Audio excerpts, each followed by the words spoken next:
Hello students. आज हम बात करेंगे सेकेंड सेल ऑर्गेनेली प्लास्टिड्स के बारे में। कल हमने माइटोकॉन्ड्रिया के बारे में बात की थी। देखो, प्लास्टिड्स जो हैं these are the double membranous cell organelles which are mainly present in plant cells, in the cells of diatoms and dinoflagellates. Diatoms and dinoflagellates, these are certain protists. They belong to protista kingdom. तो कुछ protista kingdom के members जैसे कि diatoms और dinoflagellates, और plant cells के अंदर ये डबल मेम्ब्रेनस सेल ऑर्गेनेलीज हैं जिनका नाम है प्लास्टिड्स। टर्म प्लास्टिड जो थी वो अर्नेस्ट हेकल ने दी थी। Ernst Haeckel coined the term plastid. अब प्लास्टिड्स की डिफरेंट टाइप्स यानी क्लासिफिकेशन अगर हम देखें तो अलग अलग टाइप्स में आती हैं। 3 मेन टाइप्स, जिसमें ल्यूकोप्लास्ट्स, क्रोमोप्लास्ट्स एंड क्लोरोप्लास्ट्स। ये जो ल्यूकोप्लास्ट्स हैं these are the colourless plastids. जो प्लास्टिड्स कलरलेस होते हैं, जिनका कोई कलर नहीं है, colourless plastids are called as leucoplast. These are present in those plant parts which are not exposed to sunlight. जिनके ऊपर सनलाइट जो है वो नहीं पड़ती, ऐसे प्लांट पार्ट्स के अंदर ल्यूकोप्लास्ट्स की प्रेजेंस मिलती है, यानी ये कलरलेस प्लास्टिड्स हैं। And they are mainly concerned with the storage of different types of materials, or on the basis of type of material which is stored inside the leucoplast, उसके basis के ऊपर इनकी further 3 different types हैं। इनमें number 1 amyloplast, amylose and amylopectin. ये 2 types होती हैं starch की, and starch is the example of carbohydrate. Cellulose, starch, glycogen, ये सारी जो हैं ये कार्बोहाइड्रेट्स की एग्जांपल्स हैं। ग्लूकोज, फ्रक्टोज, लैक्टोज, ये सब कार्बोहाइड्रेट्स हैं।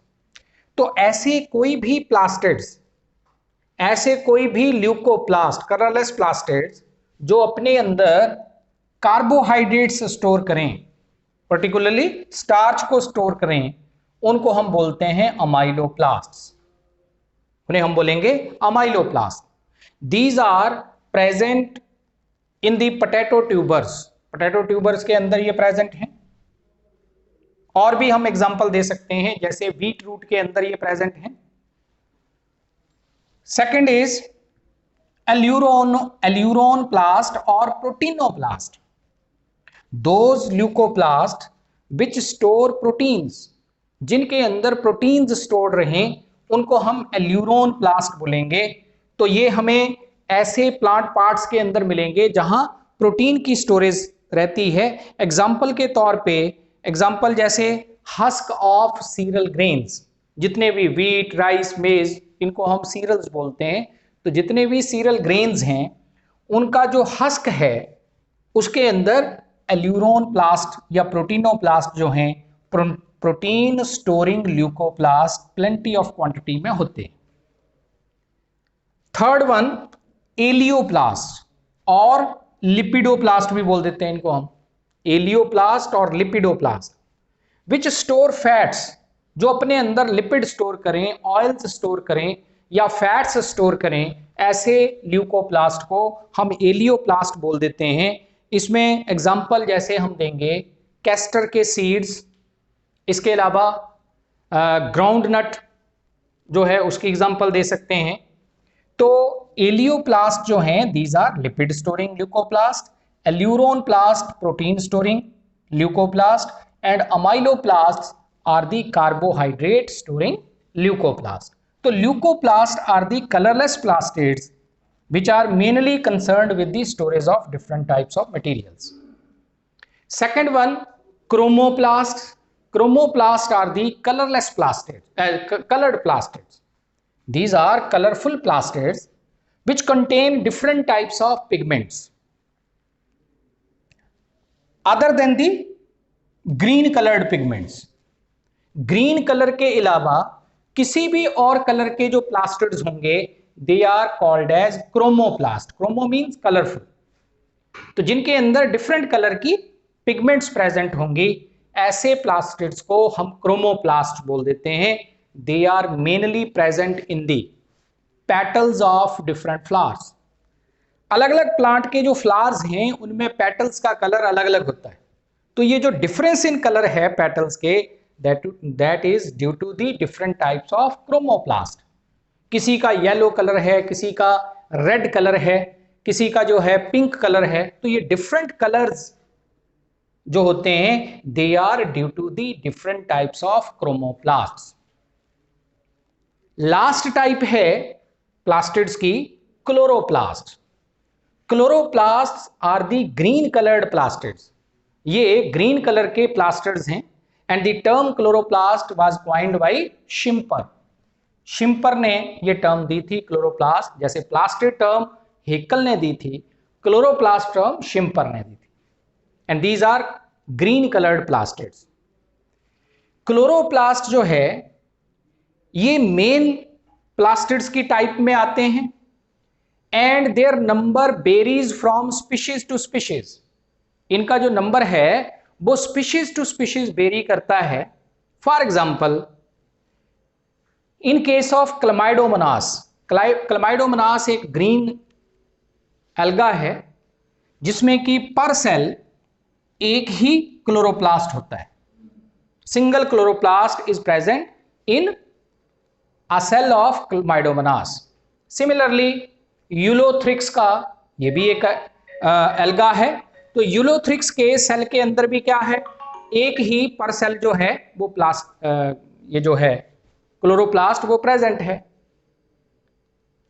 बट इन हायर प्लांट्स, अगर मैं हायर प्लांट्स की बात करूं तो मीजोफिल रीजन जो होता है लीव्स का इन हायर प्लांट्स, तो उनके मीजोफिल सेल्स के अंदर पर सेल 20 to 40 क्लोरोप्लास्ट में बी प्रेजेंट. तो नंबर हर एक सेल में 20 से 40 के बीच में हो सकता है mesophyll cells of higher plants में. सिमिलरली अगर इससे भी ज्यादा अगर मैं देखूं तो जैसे कारा एक एल्गा है. कारा के जो इंटरनोडल सेल्स होते हैं, इंटरनोडल सेल्स ऑफ कारा, ये भी एक एल्गा है. तो इसके जो इंटरनोडल सेल्स होते हैं उनमें हंड्रेड्स ऑफ सेल्स जो हैं, हंड्रेड्स ऑफ क्लोरोप्लास्ट जो हैं they may be present in a cell. एक सेल के अंदर कारा के हंड्रेड्स ऑफ क्लोरोप्लास्ट जो हैं वो प्रेजेंट हो सकते हैं. फिर आती है बात शेप की. If we see the shape of chloroplast तो it also varies in different types of plants और different types of plant cells. For example जैसे क्लमाइडोमोनास में मैंने बात की कि एक ही क्लोरोप्लास्ट होता है पर सेल, लेकिन उसकी शेप कैसी है, कप लाइक. तो cup shape chloroplast is present in Chlamydomonas. Girdle shape chloroplast की होती है इन केस ऑफ यूलोथ्रिक्स.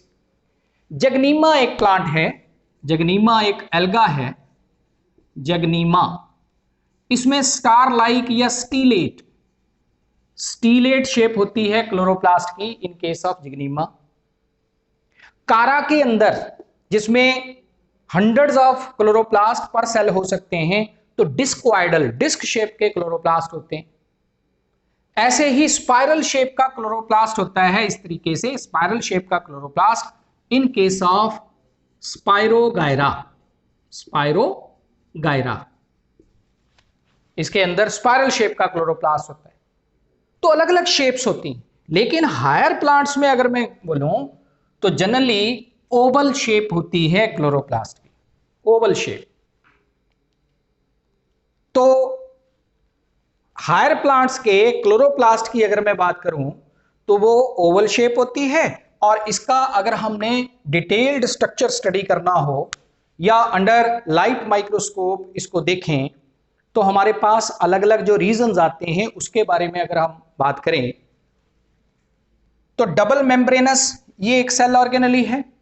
इसमें सबसे बाहर जो ये कवरिंग होगी इसको हम क्या बोलेंगे, outer membrane of chloroplast, outer membrane of chloroplast. और ये क्या आ गई, इनर मेम्ब्रेन ऑफ क्लोरोप्लास्ट। ये outer and inner membrane of chloroplast जो है both are made up of, दोनों ही किसकी बनी है, तो ये फास्फोलिपिड और प्रोटीन्स की बनी होती,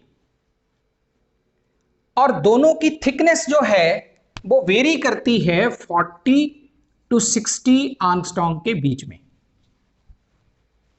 और दोनों ही मेम्ब्रेन के इन बिटवीन ये एक स्पेस है, बीच में ये गैप है, और ये गैप जो है ये 50 to 70 एंगस्ट्रॉम विड्थ का होता है, और इस गैप को हम बोलते हैं पेरीप्लास्टिडल स्पेस, पेरीप्लास्टिडल स्पेस। दोनों में से आउटर मेम्ब्रेन जो है that is more permeable as compare to inner membrane, outer membrane की परमेबिलिटी ज्यादा है, और inner to the inner membrane ये सारे का सारा एरिया जो है ये बना होता है एक सेमी सॉलिड और फ्लूइडी से मटेरियल का, जिसको हम मैट्रिक्स ऑफ द क्लोरोप्लास्ट या स्ट्रोमा रीजन इसको कह देते हैं। It is called as stroma, stroma region इसको बोला जाता है, विच इज सेमी सॉलिड और gel like in nature, and it is composed of, इसमें क्या क्या है, तो इसमें जगह जगह पे कुछ सैक लाइक स्ट्रक्चर्स पड़े होते हैं। ये सैक लाइक स्ट्रक्चर्स को हम थाइलाक्वाइड्स बोलते हैं, थाइलाक्वाइड्स, लेमिले या थाइलाक्वाइड्स इनको बोल देते हैं। These thylakoids are differentiated into two parts. ये thylakoids दो हिस्सों में divided होते हैं। Some of the thylakoids are present one above the other and they form groups of thylakoids, stacks of thylakoids. कुछ thylakoid एक दूसरे के ऊपर जो है पाइल अप हुए होते हैं और वो बना देते हैं ग्रुप्स ऑफ थाइलाक्वाइड। तो जैसे ये एक बंच बन गया, ये एक क्लस्टर बन गया, ये एक क्लस्टर बन गया, ऐसे ये जो ग्रुप्स बन गए थाइलाक्वाइड्स के, इन ग्रुप्स को हम ग्रेना रीजन बोलते हैं, इनको बोलते हैं grana, singular granum, granum. In each granum, हर एक ग्रेनम के अंदर जो है वो प्रेजेंट हो सकते हैं 20 to 50 थाइलाक्वाइड्स। हर एक ग्रेना के अंदर 20 to 50 थाइलाक्वाइड्स प्रेजेंट हो सकते हैं, और पूरे क्लोरोप्लास्ट के अंदर ये जो ग्रेना हैं ये 20 to 40 के बीच में प्रेजेंट हो सकते हैं। पर क्लोरोप्लास्ट एक ग्रेनम, दूसरा ग्रेनम, तीसरा ग्रेनम, चौथा ग्रेनम, ऐसे कुल मिला के 20 to 40 के बीच में ग्रेना प्रेजेंट हो सकते हैं, एंड पर ग्रेनम 20 to 50 थाइलाक्वाइड्स जो हैं वो प्रेजेंट होंगे। These thylakoids remain connected with long lamellae और thylakoid, इनको हम क्या बोलते हैं, जिनके जरिए ये आपस में थाइलाक्वाइड जुड़े हुए हैं, ग्रेना थाइलाक्वाइड आपस में जुड़े हुए हैं, इंटरकनेक्टेड हैं, इन्हें बोलते हैं इंटरग्रेनल थाइलाक्वाइड्स और स्ट्रोमा थाइलाक्वाइड्स। ये इंटरग्रेनम थाइलाक्वाइड्स यानी दो ग्रेना के बीच का थाइलाक्वाइड, या इसको हम क्या बोलेंगे, स्ट्रोमा थाइलाक्वाइड्स। ठीक है, तो एक तो ये थाइलाक्वाइड्स हैं, दूसरा क्या है, स्ट्रोमा रीजन के अंदर ये सिंगल सर्कुलर एक डीएनए का मॉलिक्यूल प्रेजेंट होगा, ये सर्कुलर डीएनए का मॉलिक्यूल प्रेजेंट होगा, और इस मॉलिक्यूल को हम क्या बोलेंगे, क्लोरोप्लास्टिडल डीएनए, क्लोरोप्लास्टिडल डीएनए यानी क्लोरोप्लास्ट का डीएनए। इसके अलावा डिफरेंट टाइप के आरएनए जगह जगह पे प्रेजेंट हो सकते हैं। मैंगनीज, मैग्नीशियम, इस तरह के आयरन, ये अलग अलग तरह के मिनरल आयंस प्रेजेंट हो सकते हैं यहां पे। लिपिड के ग्रेन्यूल्स प्रेजेंट हो सकते हैं यहां पे, ठीक है। 70s किस्म के राइबोसोम्स, 70s किस्म के राइबोसोम्स जगह जगह पे प्रेजेंट हो सकते हैं यहां।